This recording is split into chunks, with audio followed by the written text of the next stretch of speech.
নবনীরদনিন্দিত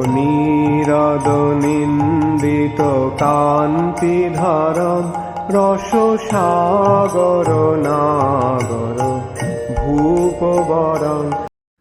हरे कृष्णा, दंडवत प्रणाम। लोग श्रीमद् भागवतम के चौथे स्कंद में हैं। चौथा अध्याय चल रहा है। आज हम लोग श्लोक संख्या 27 से कंटिन्यू करेंगे, 27 से 34 तक करेंगे। श्रीमद् भागवतम 4.4.27 टू 34, 27 नंबर श्लोक। सब प्लीज दोहराइए। तथा स्वभार्तो चरणाम्बुजा सवाम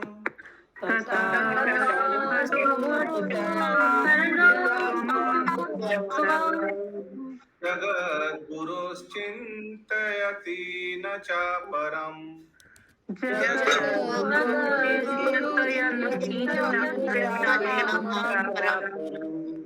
ददार्शदेहो हतकल्मषासति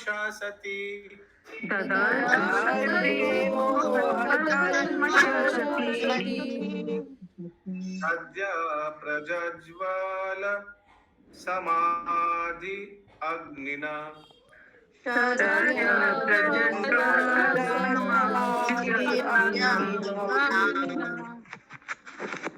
सती ने अपना सारा ध्यान अपने पति जगत गुरु शिव के पवित्र चरण कमलों पर केंद्रित कर दिया। इस प्रकार वे समस्त पापों से शुद्ध हो गई।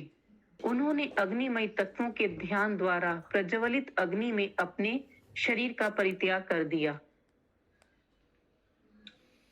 तात्पर्य।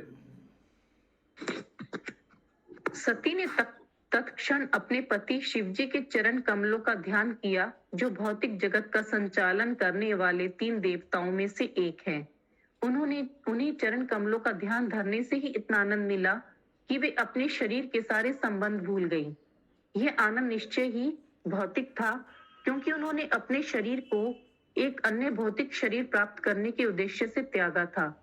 किंतु इस उदाहरण से हम भक्त के उस आनंद का अनुमान लगा सकते हैं जो वह अपने मन को भगवान विष्णु या कृष्ण के चरण कमलों में ध्यान केंद्रित करके प्राप्त करता है। भगवान के चरण कमलों पर केवल ध्यान लगाने में ऐसा दिव्य आनंद मिलता है कि मनुष्य ईश्वर के दिव्य रूप के अतिरिक्त सब कुछ भूल सकता है। यही योग समाधि की सिद्धि है। इस श्लोक में बताया गया है कि ऐसे ध्यान से सती समस्त कल्मश से मुक्त हो गई। यह कल्मश क्या था? यह कल्मश दक्ष से प्राप्त देहात्म बुद्धि के रूप में था, किंतु समाधि में उन्हें यह सब भूल गया। तात्पर्य यह है कि जब मनुष्य इस भौतिक जगत में समस्त शारीरिक संबंधों से मुक्त हो जाता है और अपने को परमेश्वर का मात्र शाश्वत दास मान लेता है, तो यह समझना चाहिए कि समाधि की प्रज्वलित अग्नि से भौतिक आसक्ति के सारे कल्मश जल गए। यह प्रज्वलित अग्नि बाहर दिखे यह आवश्यक नहीं है, क्योंकि यदि इसी जगत में रहते हुए कोई अपने सारे शारीरिक संबंधों को भुला देता है और आत्मा में स्थित हो जाता है, तो यह कहा जाता है कि वह योग समाधि की प्रज्वलित अग्नि द्वारा समस्त भौतिक कल्मशों से मुक्त हो गया है। योग की सर्वोच्च सिद्धि यही है। यदि वह इस जगत में अपने शारीरिक संबंध बनाए रखता है और अपने को महान योगी बताता है, तो वह प्रामाणिक योगी नहीं है।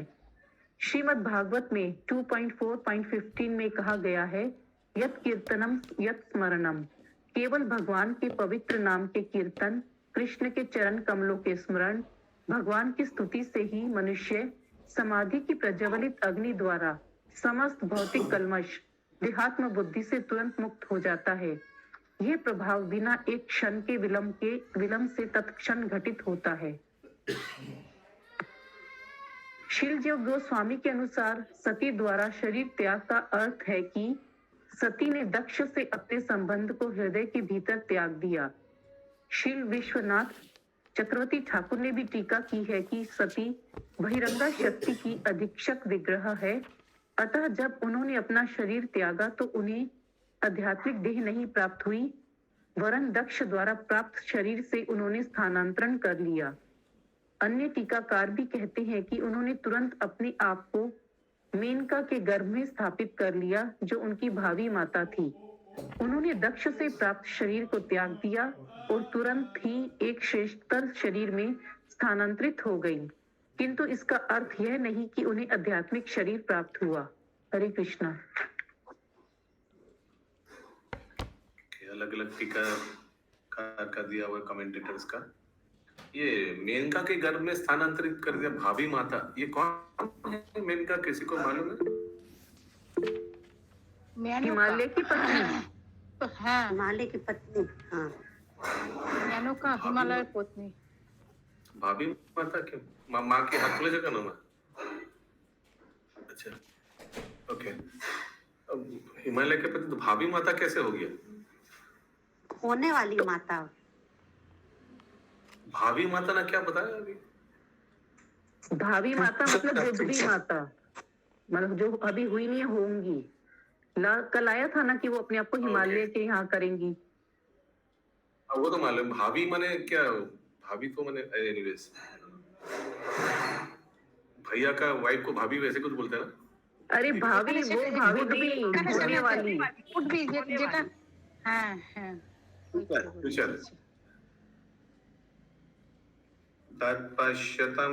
एक मिनट प्रभु जी, एक क्वेश्चन था। इसमें लिखा है कि इसका यह अर्थ नहीं है कि उन्हें आध्यात्मिक शरीर प्राप्त हुआ। ये लाइन 2 बार हुई है, तो इससे क्या समझाना चाह रही है? ये चीज मुझे समझ में नहीं आई।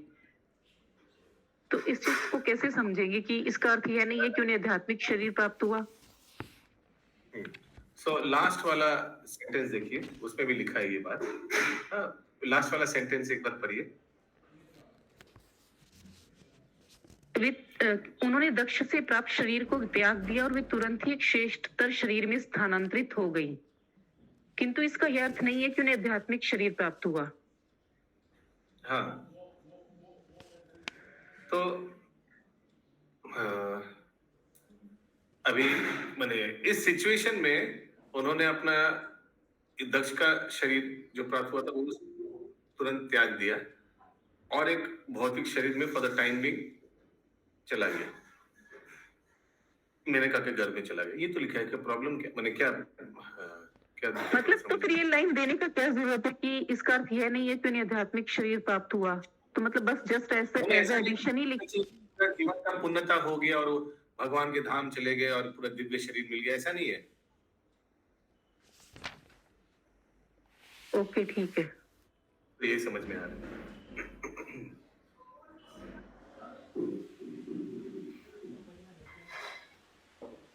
ये कैसा सीन होगा? तत्पश्यतं खे भुवि चाद्भुतं महत्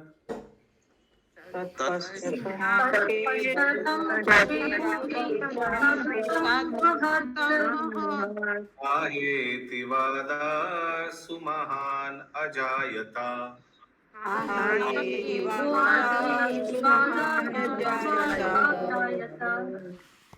गंगा प्रिया देव तमस्या देवी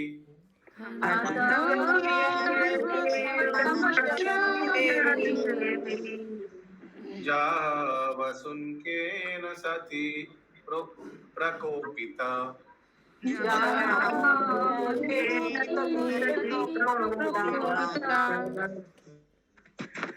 जब सती ने कोपवश अपना शरीर भस्म कर दिया तो समूचे ब्रह्मांड में घोर कोलाहल मच गया कि सर्वाधिक पूज्य देवता शिव की पत्नी सती ने इस प्रकार अपना शरीर क्यों छोड़ा।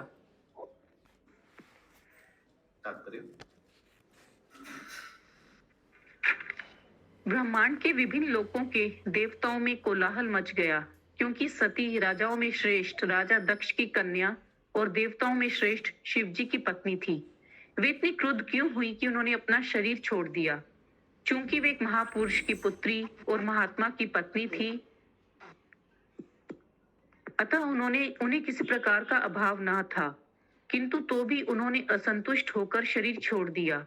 सचमुच ये आश्चर्यजनक था। भले ही कोई सर्वाधिक ऐश्वर्य को प्राप्त क्यों न हो, उसे पूर्ण संतोष प्राप्त नहीं हो सकता। ऐसी कोई भी वस्तु नहीं थी जिसे वे अपने पिता या पति से संबंधित होने के कारण प्राप्त न कर सकती थी, किंतु तो भी किसी कारणवश वे असंतुष्ट थी। इसलिए श्रीमद् भागवत में 1.2.6 में बतलाया गया है कि मनुष्य को वास्तविक संतोष यह आत्मा सुप्रसिद्धति प्राप्त करना चाहिए, किंतु आत्मा, शरीर, मन तथा आत्मा ये सभी तभी संतुष्ट होते हैं जब परम सत्य के प्रति भक्ति उत्पन्न होती है। स वे पुंसाम परो धर्मो यतो भक्ति अधोक्षजे। अधोक्षज का अर्थ है परम सत्य। यदि कोई भगवान के प्रति ऐसा अटूट प्रेम उत्पन्न कर ले तो उसे पूर्ण संतोष प्राप्त हो सकता है, अन्यथा इस जगत में या अन्यत्र संतोष की कोई संभावना नहीं है। हरे कृष्णा।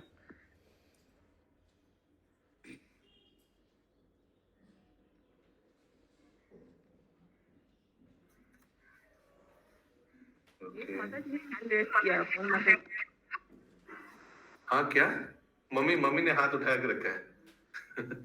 एक्सरसाइज। अगला श्लोक 29 नंबर। अहो अनात्म्याम महदस्य पश्यता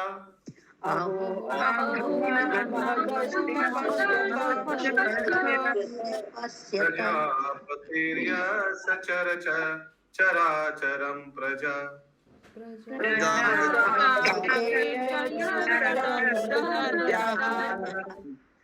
जावावसुन्यद्विमत्तात्मजा सति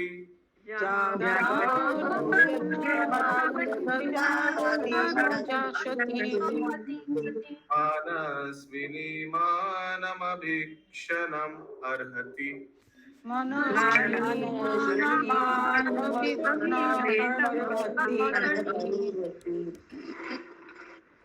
यह आश्चर्यजनक बात है कि प्रजापति दक्ष, जो समस्त जीवात्माओं का पालनहारा है, अपनी पुत्री सती के प्रति इतना निरादर पूर्ण था कि उस परम साध्वी एवं महान आत्मा ने उसकी उपेक्षा के कारण अपना शरीर त्याग दिया। तात्पर्य यहाँ पर अनात्मय शब्द महत्वपूर्ण है। आत्मय शब्द का अर्थ है आत्मा का जीवन। अतः यह शब्द बताता है कि यद्यपि दक्ष जीवित प्रतीत होता था, किंतु वास्तव में वह मृतक था। अन्यथा वह अपनी निजी पुत्री सती की उपेक्षा क्यों करता? दक्ष का परम कर्तव्य था कि वह समस्त जीवात्माओं के पालन एवं सुविधाओं का ध्यान रखता, क्योंकि उसे प्रजापति का पद प्राप्त था। तो फिर उसने अपनी पुत्री की क्यों कर उपेक्षा की, जो इतनी साध्वी थी और अपने पिता से सभी प्रकार का आदर पाने की अधिकारिणी थी। अपने पिता दक्ष की उपेक्षा के कारण सती की मृत्यु ब्रह्मांड के सभी बड़े बड़े देवताओं के लिए आश्चर्यजनक थी। हरे कृष्णा। 30 नंबर श्लोक। सोयम दुर्मर्ष हृदयो ब्रह्मद्रुप जने क्या ट्यून होगा? सोयम दुर्मर्ष हृदयो ब्रह्मद्रुप च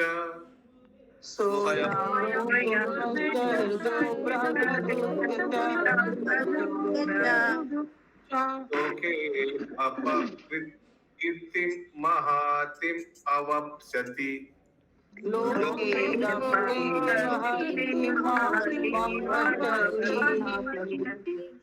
यदंगजं स्वं पुरुषाद्विप उद्यताम् न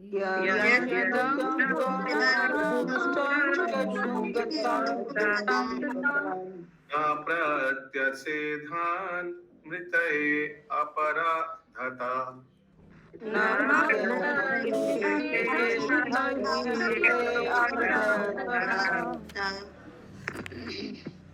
ऐसा दक्ष, जो इतना कठोर हृदय है कि ब्राह्मण होने के अयोग्य है, वह अपनी पुत्री के प्रति किए गए अपराधों के कारण अतीव अपयश को प्राप्त होगा, क्योंकि उसने अपनी पुत्री को मरने से नहीं रोका और वह भगवान के प्रति अत्यंत द्वेष रखता था। तात्पर्य दक्ष को यहाँ पर अत्यंत कठोर हृदय कहकर ब्राह्मण होने के अयोग्य बतलाया गया है। कोई टीकाकार ब्रह्म द्रुक का अर्थ ब्राह्मणों का मित्र लगाते हैं। जो व्यक्ति ब्राह्मण कुल में उत्पन्न होकर ब्राह्मण के गुणों से रहित होता है, वह ब्रह्म बंधु कहा जाता है। ब्राह्मण लोग सामान्यतः अत्यंत कोमल हृदय और सहिष्णु होते हैं, क्योंकि वे मन तथा इंद्रियों को वश में रखना जानते हैं। किंतु दक्ष सहिष्णु न था। केवल इसलिए कि उसके जमाता शिव उसके सम्मान में खड़े नहीं हुए, वह क्रुद्ध हो गया। वह इतना कठोर हृदय था कि उसने अपनी परम प्रिय पुत्री की मृत्यु भी सहन कर ली। दामाद तथा श्वशुर के बीच उत्पन्न भ्रांति को दूर करने के लिए बिना आमंत्रण के अपने पिता के घर जाना और वहां पर दक्ष द्वारा उसका स्वयं का सत्कार न होना, इन सबको भुलाने का सती ने भरसक प्रयत्न किया, किंतु दक्ष इतना कठोर हृदय निकला कि वह आर्य या ब्राह्मण कहलाने के अयोग्य था। उसकी अपकीर्ति अभी तक चल रही है। दक्ष का अर्थ है पटु, और उसे यह नाम इसलिए प्राप्त था क्योंकि उसने सैकड़ों हजारों संतानें उत्पन्न की थी। जो लोग अत्यंत विषयी और भौतिकतावादी हैं, वे इतने कठोर हृदय हो जाते हैं कि वे अपनी तनिक भी मान हानि होने पर अपनी संतान की मृत्यु को भी सहन कर सकते हैं। हरे कृष्णा। अगला श्लोक 31 नंबर। वदति एवं जाने सत्यय वदति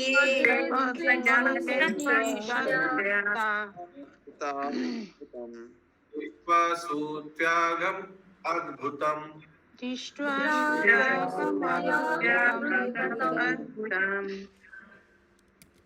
दक्षम तत्पर सदा हंतुम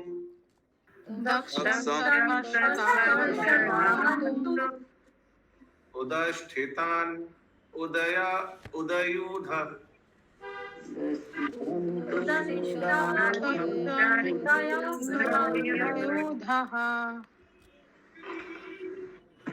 जिस समय सब लोग सती की आश्चर्यजनक स्वेच्छित मृत्यु के विषय में परस्पर बातें कर रहे थे, उसी समय शिव के पार्षद जो सती के साथ आए थे, अपने अपने हथियार लेकर दक्ष को मारने के लिए उद्यत हो गए। सती के साथ जो पार्षद आए थे, वे विपत्तियों से उनकी रक्षा करने के लिए थे, किंतु वे अपने स्वामी की पत्नी की रक्षा करने में असमर्थ सिद्ध हुए। इसलिए उनके लिए वे मरने का मन बना चुके थे और मरने के पूर्व वे दक्ष को मार डालना चाहते थे।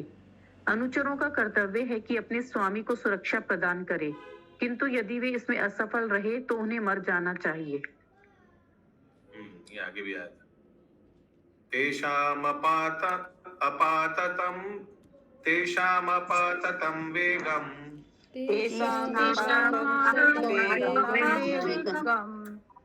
निशम्य भगवान भृगु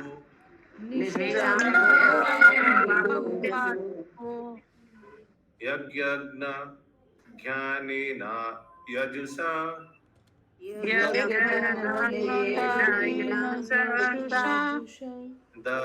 दक्षिणाज्ञौ जुहावः।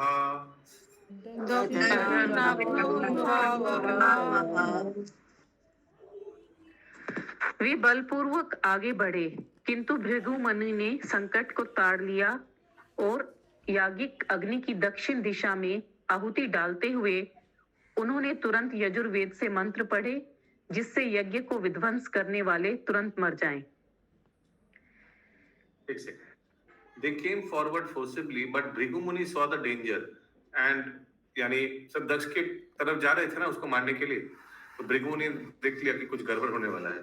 एंड भृगु मुनि किन की तरफ से आया था? दक्ष की तरफ से, correct? And offering oblations in the southern side of the sacrifice chamber, immediately uttered mantric hymns from the Yajurveda by which the destroyer of yogic performance could be killed immediately. तात्पर्य यहाँ पर वेदों के शक्तिशाली मंत्रों का एक उदाहरण है, जिनके उच्चारण से अद्भुत कार्य हो सकते हैं। इस कलयुग में कुशल मंत्र उच्चारण करने वालों को ढूंढ पाना कठिन है, अतः इस युग में वेदों में संस्तुत समस्त यज्ञ वर्जित है। इस युग में केवल एक यज्ञ की संस्तुति की गई है और वह है हरे कृष्ण मंत्र का कीर्तन, क्योंकि इस युग में यज्ञ संपन्न करने के लिए आवश्यक धन को एकत्र कर पाना संभव नहीं है। ठीक से मंत्रों का उच्चारण करने वाले ब्राह्मणों को खोज कर पाना तो और भी कठिन है। हरे कृष्णा। एक बार अनुवाद करिए। वे बलपूर्वक आगे बढ़े, किंतु भृगु मुनि ने संकट को ताड़ लिया और याज्ञिक अग्नि की दक्षिण दिशा में आहुति डालते हुए उन्होंने तुरंत यजुर्वेद से मंत्र पढ़े जिससे यज्ञ को विध्वंस करने वाले तुरंत मर जाएं। जिससे यज्ञ से विध्वंस करने वाले जिससे यज्ञ को यानी यज्ञ को जो डिस्टर्ब कर रहे हैं वो मर जाए। ओके, यानी इन लोग जो यानी सती के पक्ष से जो अटैक करने आ रहे हैं वो तो यज्ञ का बाधा दे रहे हैं, उन लोग मर जाए ऐसे। प्रभु जी हरे कृष्णा। प्रभु जी शिवगढ़ को मारने के लिए एक और कर रहे थे। ओके, देखते हैं आगे। अगला श्लोक 33 नंबर। अध्वार्युना हुयामाने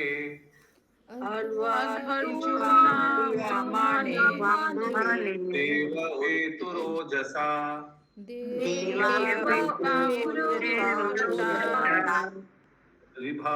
विभावो नाम तपसा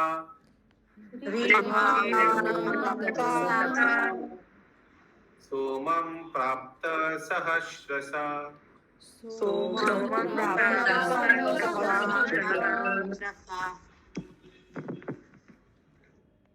जब भृगु मुनि ने अग्नि में आहुति डाली तो तत्क्षण ऋभु नामक हजारों देवता प्रकट हो गए।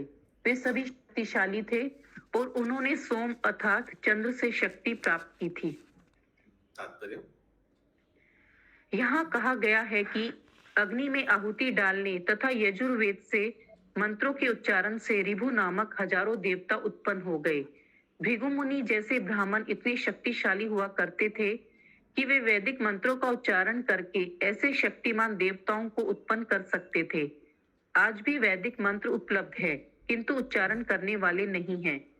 वैदिक मंत्रों के उच्चारण से अथवा गायत्री या ऋक मंत्र के उच्चारण से मनवांछित फल प्राप्त हो सकता है। इस कलयुग में भगवान चैतन्य ने केवल हरे कृष्ण के कीर्तन द्वारा सभी सिद्धियों की प्राप्ति संभव बतलाई है। हरे कृष्ण। आज का अंतिम श्लोक 34 नंबर। तेरलात युधे सर्वे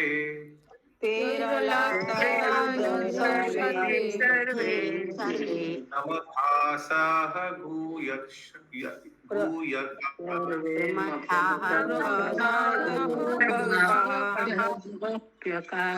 अन्यमाना दिशो भेजुर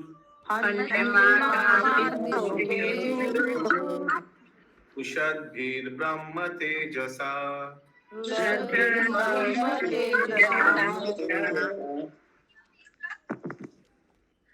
जब ऋभु देवताओं ने भूतों तथा गुह्यकों पर यज्ञ की अधजली समिधाओं से आक्रमण कर दिया तो सती के सारे अनुचर विभिन्न दिशाओं में भागकर अदृश्य हो गए।